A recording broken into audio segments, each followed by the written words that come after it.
and welcome to our visit to Pathos in Cyprus, in search of winter sun with Jet2 holidays. Don't forget to subscribe so you don't miss any further adventures from this trip and others. And in this video we'll be taking a brief look at our hotel, the Olympic Lagoon Resort, take a stroll up the coastal path towards the harbour, have a little look around before we go and explore the old town castle. We'll have a rummage around the historic side of Pathos and a look at the old town.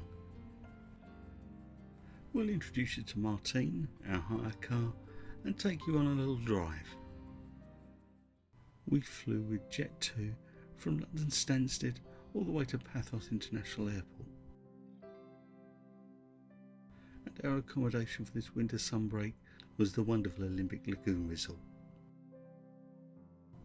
And just for clarity, we were being hosted by Jet2 Holidays, but you'll experience the same friendly, helpful staff who made this journey so pleasant. In fact, the Jet2 and Jet2 Holidays team made this the perfect stress-free getaway. And the flight offered some fairly stunning views over the Austrian Alps, and you knew you were getting close when you started getting views like this over the Aegean Sea. And it was only a 20-minute transfer before we arrived at the Olympic Lagoon Resort. I'm going to produce a more detailed look at the resort in a later video, but for now let's have a quick look round. And you've got to admit, it does look rather special. And one word that came to mind during our entire visit here was relaxing. And that feeling continued when you strolled up to the edges of the eastern shores of the Mediterranean. And you're spoilt with a number of blue flag beaches.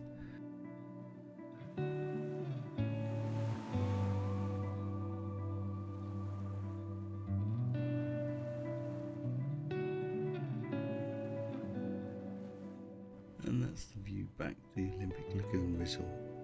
And from here it's roughly a 20-minute walk to the harbour. But guess what? It took us a lot longer because there were so many places to stop and just admire the view.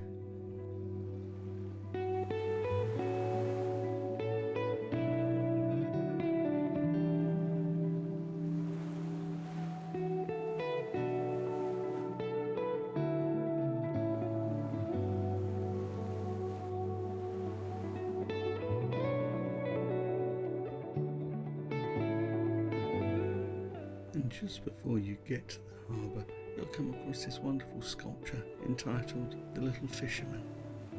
And it's about this time you've come across the little shops, stores, cafes, restaurants and bars that attract the tourists and locals alike.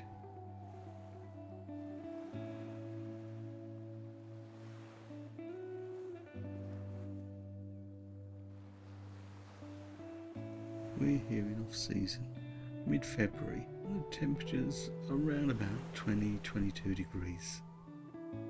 And there's plenty of things to keep you interested in Pathos. Golf seemed quite popular, as well as taking a boat or fishing trip, although we were just enjoying a walk around the harbour. It seemed a mixed bag, but nothing quite as opulent as the south of France.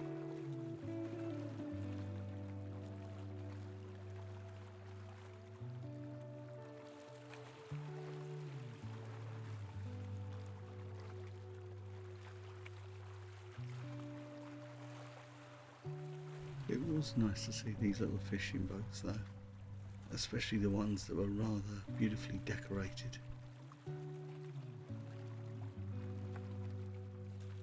Once you've come this far, you're now alongside Paphos' historic castle. A Byzantine fortress stood here, but was destroyed by an earthquake in 1222. And what we have before us is an Ottoman castle built in 1592. And the price to visit this little gem was €2.50. Now let's take a look from the rooftop, and this will give us some excellent views over the coastline and the harbour.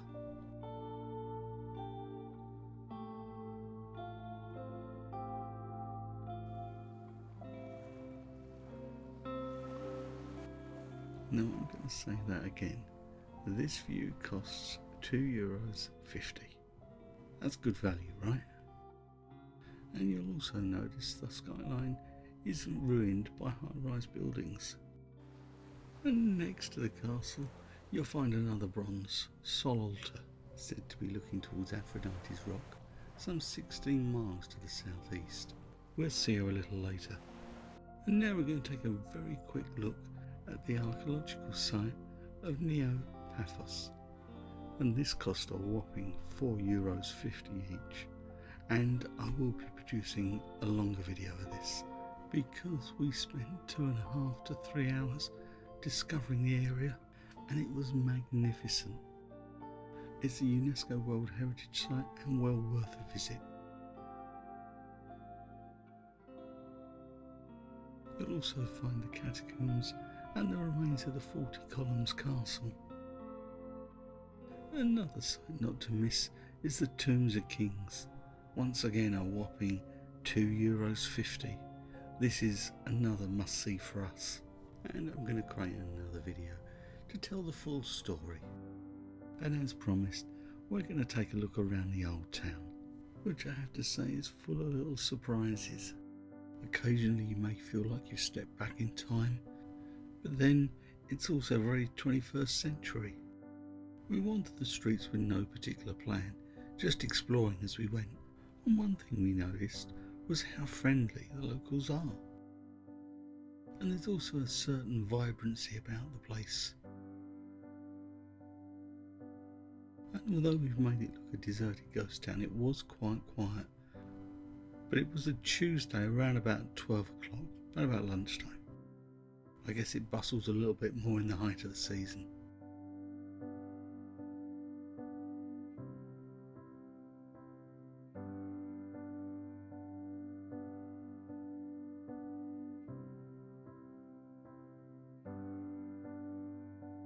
And that friendliness I spoke of.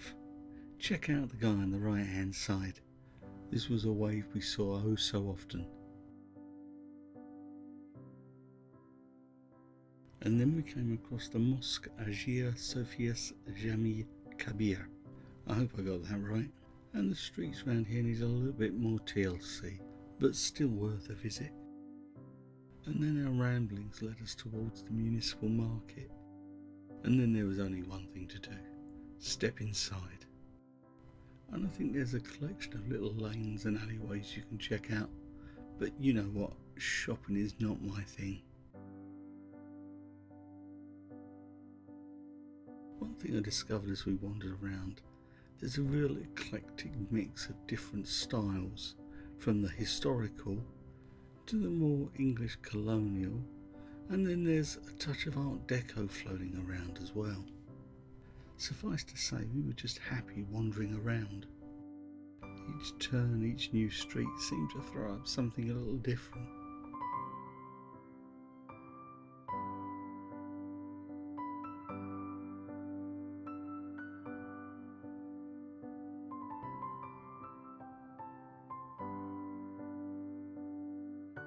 Our wanderings then led us to this beautiful looking church, which I believe is called Agios Kindia.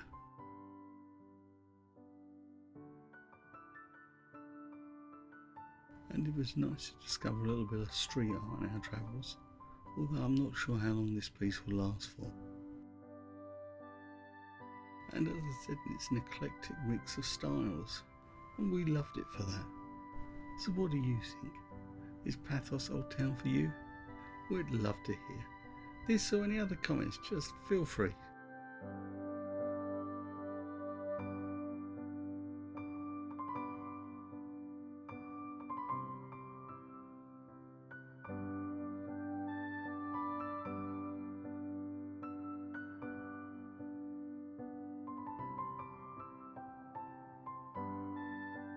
And then there was one last thing that caught our eyes as we were travelling through Old Paphos, and that was this impressive church.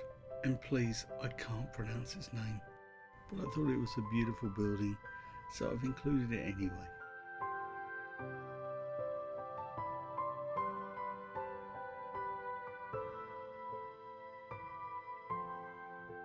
And now let us introduce you to Martine, our little Kia Ceed, and the name comes from the number plate. And I will be producing another video of my experiences driving in southern Cyprus. Now that should be fun to watch. But for now we're going to take a little detour to a place we bookmarked on our map, and that is the shipwreck of the Edro III.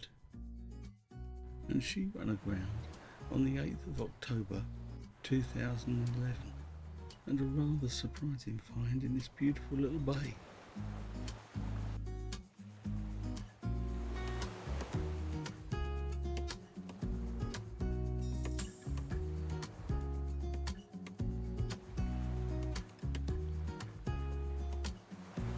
Time waits for no man, so now let's move on further up the coastline, and we're heading towards Lara Bay, which is also known as Turtle Beach. It's that stretch of coastline in the distance. All we've got to do is get there. It was mentioned not to take the car off-road, but I would say this is more unmade road rather than off-road, although at times it was a bit bouncy. We know we're not going to see any turtles coming to lay their eggs on this beach this time of year. That's normally between May and August, but it was certainly worth a visit, as was heading around about 15 miles southwest of Paphos. And it's a straightforward drive, and there's parking places around so you can get a view of that great rock, the place where Aphrodite is said to have entered the earth.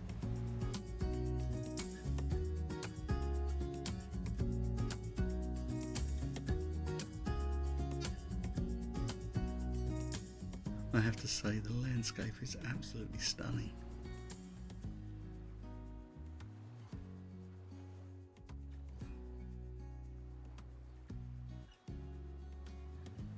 Don't forget, I'll be putting together a driving video a little later on, so if you want to know more about how easy it is to drive in Cyprus, then don't forget to subscribe. And we are now returning to the Olympic Lagoon Resort, which included complimentary car parking. Another great feature was Sixt, who we hired our car from, arranged for collection of the car from the hotel. So once we were parked up for our final day, we dropped the keys in, and that was it. It couldn't have been easier.